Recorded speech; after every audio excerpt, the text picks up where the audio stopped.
Good evening, good afternoon, good morning. Welcome to Plato on Love, why we desire what we can never fully possess. This is another video on philosophical challenging ideas that I think everyone should know. Have you ever noticed something strange? The moment you finally possess something you deeply wanted, the wanting itself begins to disappear. Think of a new phone, or a promotion, or a dream car. Even sometimes, the person you thought would finally complete you. Desire burns intensely before possession, then slowly fades after it. Why did this happen? More than 2,000 years ago, Plato offered a profound answer. In his dialogue Symposium, Plato explores one of the deepest human experiences: love. But Plato's idea of love is different from the modern romance. For Plato, love is not merely emotion. It's metaphysical. It's philosophical. It's the soul reaching towards something beyond itself. In the dialogue, a wise woman named Diotima tells Socrates something astonishing. Love, or eros, is not God of perfection or fullness.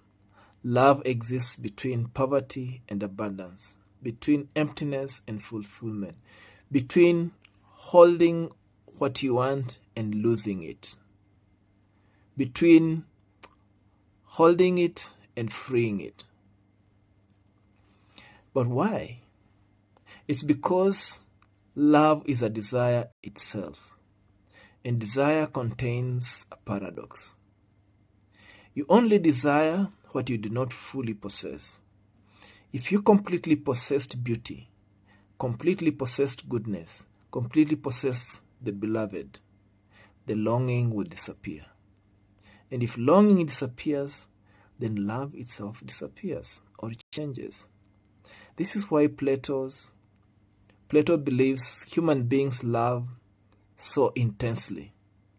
Not because we are complete, but because we are incomplete. The gods, being perfect and complete and self-sufficient, do not love the way human beings we do.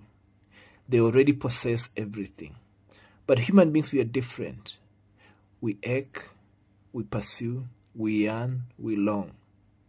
And that longing becomes the engine of the soul. So Plato describes pursuit of love as a journey using what he calls the ladder of love. You begin by loving one beautiful body, then slowly recognize beauty in more bodies, then beauty in minds, in character, in laws, in knowledge, in wisdom itself.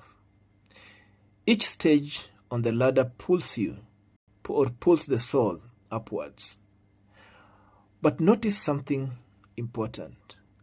You never arrive at a complete possession of love.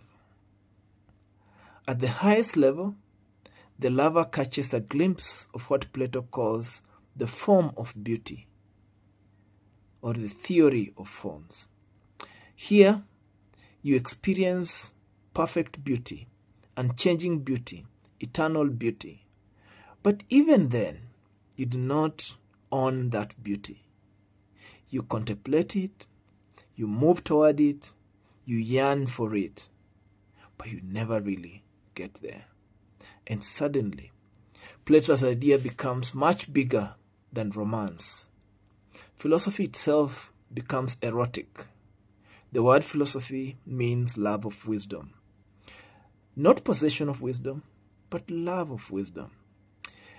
Compared or related to how we've just talked about love, this means that philosophers keep searching precisely because complete wisdom is never fully possessed. This is why human beings keep creating, keep questioning, keep striving, keep reaching beyond themselves. If we were fully complete, movement would stop, and desire would disappear. Growth would end. So the next time you feel bittersweet ache for longing, the desire for meaning, the pursuit for beauty, the feeling that something greater still lies beyond your grasp, remember Plato. That ache is not necessarily a flaw. It may be the very force that pulls human beings beyond mediocrity. Perhaps love is not meant to end in total possession.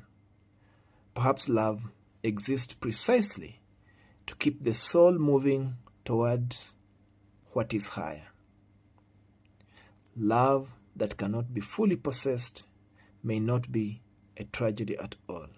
It may be the beginning of wisdom. I hope you've learned something about love.